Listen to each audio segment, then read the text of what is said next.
Baik, Assalamualaikum warahmatullahi wabarakatuh. Selamat pagi kelas 7 Abdurrahman bin Auf. Kita kembali lagi ke materi tentang interaksi antara makhluk hidup dengan lingkungannya. Kalau kemarin kita sudah berusaha mengidentifikasi ekosistem-ekosistem apa saja sih yang ada di sekitar lingkungan kita. Kemudian mendeteksi juga bagaimana sih interaksi atau hubungan yang terjadi pada ekosistem yang kalian temukan di sekitar rumah kalian selama di rumah.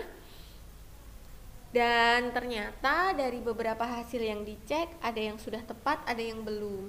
Maka dari itu sekarang Ustazah Widya akan menjelaskan tentang bagaimana sih saling ketergantungannya makhluk hidup dengan lingkungan di dalam ekosistem tersebut, karena sudah dijelaskan kemarin bahwa ekosistem itu disebut sebagai ekosistem ketika memang ada hubungan atau ada interaksi antara satu komponen dengan komponen yang lainnya, begitu ya.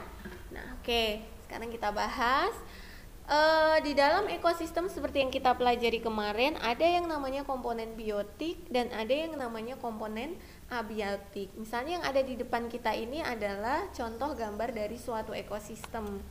Di dalamnya itu ada yang namanya komponen biotik dan komponen abiotik. Ada yang bisa menyebutkan dari ekosistem yang ada di gambar ini, mana sih yang komponen biotik, mana sih yang komponen abiotik? Kalau masih ada yang merasa bingung dan tertukar-tukar, yuk kita bahas sekarang.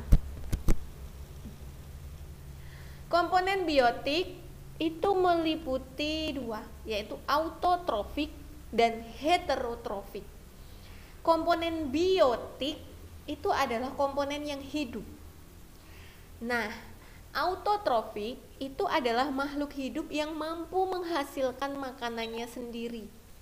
Ya, contohnya tumbuhan hijau, karena tumbuhan hijau itu mampu menghasilkan sendiri makanan atau biasa disebut dengan produsen. Contohnya ya padi, singkong, pohon singkong, pokoknya semua tumbuhan hijau itu pasti mampu menghasilkan makanannya sendiri karena mereka dapat memasak makanan dengan proses fotosintesis gitu ya, dengan bantuan jaringan apa kemarin, ada silem, ada floem gitu ya. Nah, komponen biotik yang kedua adalah heterotrofik atau makhluk hidup yang tidak mampu menghasilkan makanannya sendiri, tetapi dia memakan makanan dari produsen gitu. Jadi heterotrofik ini sering juga disebut dengan konsumen. Dia itu contohnya adalah hewan dan manusia yang memang memakan makanan yang disediakan oleh produsen. Contohnya manusia memakan singkong, memakan padi, memakan jagung gitu ya. Kemudian hewan-hewan pun juga seperti itu. Nah, tadi sudah kita cuplik sebentar bahwa ada 3 komponen penyusun biotik. Dari autotrofik dan heterotrofik itu dibagi menjadi 3 lagi, yaitu sebagai produsen, konsumen, dan pengurai.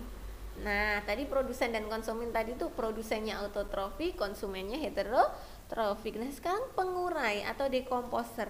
Ini adalah kelompok organisme heterotrof, jadi dia masuk ke heterotropik yang mampu mengurai organisme lain yang telah mati.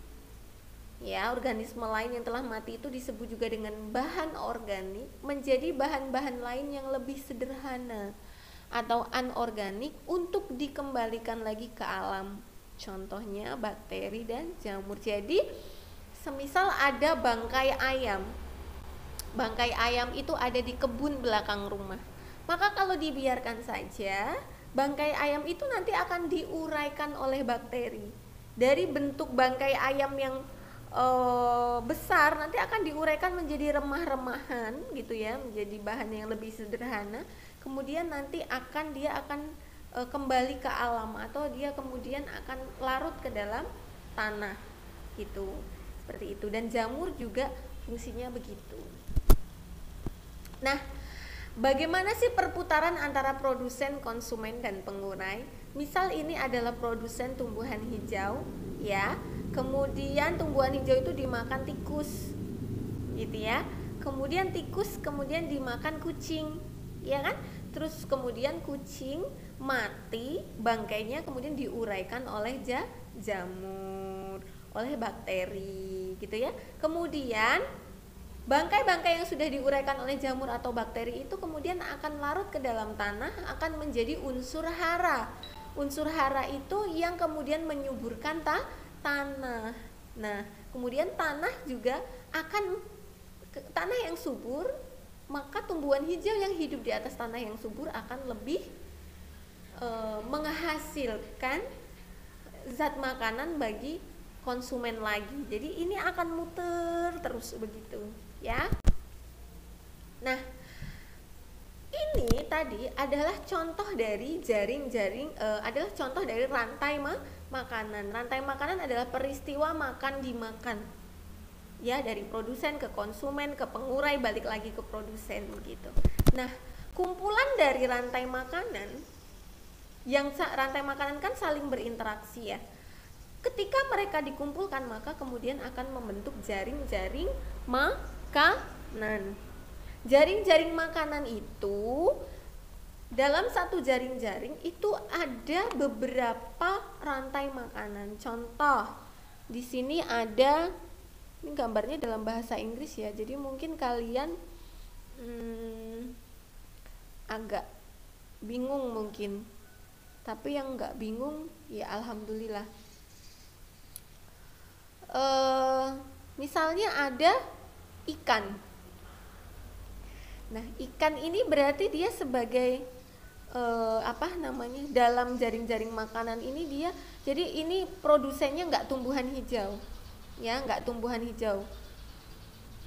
Oke, nih pitoplankton. Oke, produsennya itu pertama adalah pitoplankton. Pitoplankton itu sejenis tumbuhan yang ada di air, gitu ya. Pitoplankton pertama dimakan sama ikan. Jadi coba kita lihat ada berapa rantai makanan dalam jaring-jaring ini. Yang pertama pitoplankton, ikan, kemudian elang, ya, elang, kemudian dimakan salamander. Nah, itu salamander dimakan ular. Bisa lagi pitoplankton dimakan capung, capung dimakan salamander, salamander dimakan ular. Ada 2 rantai, ya. Bisa aja lagi pitoplankton dimakan capung, capung dimakan kodok, kodok dimakan ular. Nah, bisa kan? Bisa itu. Terus ada lagi pitoplankton dimakan capung, capung dimakan ikan, ikan dimakan elang, elang dimakan salamander, salamander dimakan ular. Nah, itu juga bisa. Jadi itu juga rantai makanan. Ada lagi pitoplankton dimakan capung, capung dimakan salamander, salamander dimakan ular. Bisa.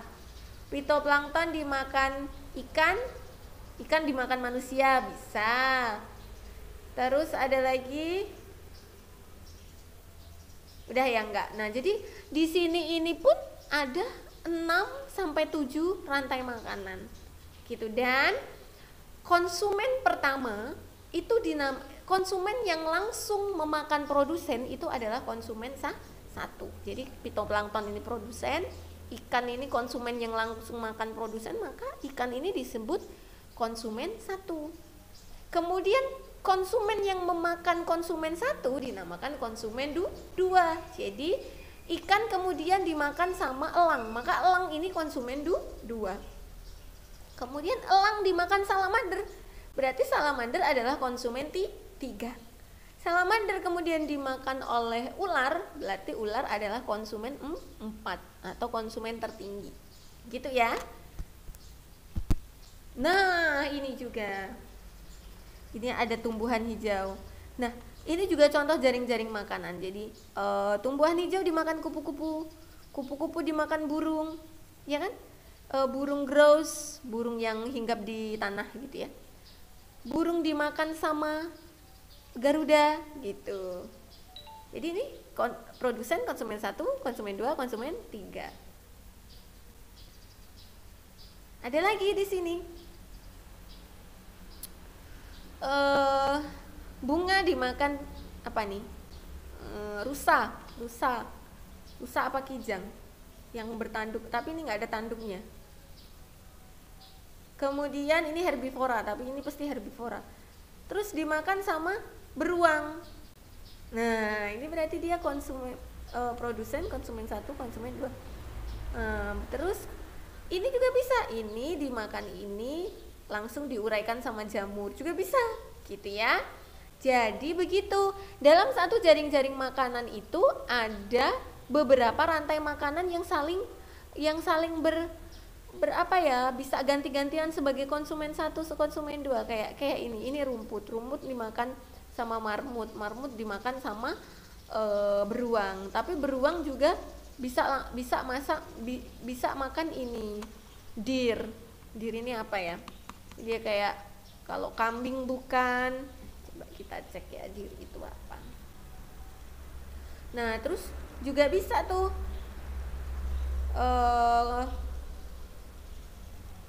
rumput dimakan sama kupu-kupu, baru kupu-kupunya. Jadi mereka saling berkaitan, gitu ya. Maka untuk membuat jaring-jaring makanan, kalian harus mengumpulkan rantai makanan yang saling berkaitan seperti ini. Oh, rusa, benar ya, deer itu adalah rusa. Kalau yang bertanduk tuh kijang ya. Oke. Itu saja yang bisa Ustazah Widya sampaikan. Jadi hari ini kita fokus untuk membuat rantai makanan, kemudian membuat beberapa rantai makanan untuk digabungkan menjadi satu jaring-jaring makanan. Jadi semisal ada tumbuhan hijau nanti dimakan sama rusa dimakan sama harimau misalnya, harimau dimakan sama atau harimau mati kemudian diuraikan sama dekomposer gitu. Tapi nanti ada jaring-jaring makanan lagi yang ternyata rusa nggak dimakan sama harimau gitu. Jadi nanti mungkin ada rusa yang dimakan sama ular gitu ya, atau kemudian ada padi yang dimakan tikus, kemudian tikus dimakan elang, tapi padi juga bisa dimakan ulat dimakan kucing, dan gitu. Jadi banyak sekali rantai makanan yang harusnya bisa dikumpulkan untuk membentuk satu jaring-jaring makanan, gitu ya. Baik, untuk hari ini kita nanti akan latihan, tetapi kalau kalian memang ada yang mau ditanyakan, boleh kita bahas di kolom komentar Google Classroom. Terima kasih. Assalamualaikum warahmatullahi wabarakatuh.